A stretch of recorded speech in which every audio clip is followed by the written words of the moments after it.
Во многих странах мира Навруз считается празднованием Нового года, которое символизирует обновление природы. И в преддверии этого международного праздника нашу столицу украшает вот эта новогодняя красавица. Ежегодно в целях достойной встречи международного праздника Навруз в столице со стороны исполнительных лиц с исполнительного органа государственной власти города Душанбе проводятся ряд работ по благоустройству и посадке декоративных сезонных цветов. Путем созидательных инициатив улицы, площади культурные и скверы превращаются в цветочный рай. С праздником Навруз, дорогие таджикистанцы!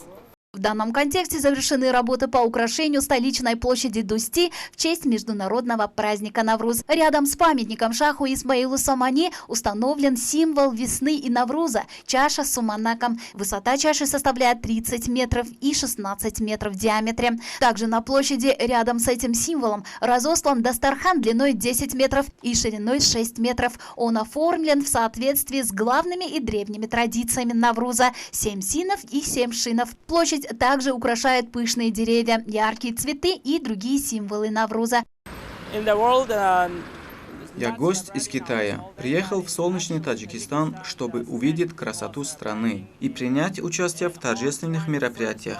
Для меня международный праздник Навруз – это, во-первых, дружба народов. Столичная площадь сегодня в праздничной атмосфере. Везде красочно и радостно. С каждым годом Таджикистан процветает. Желаю всему народу успехов.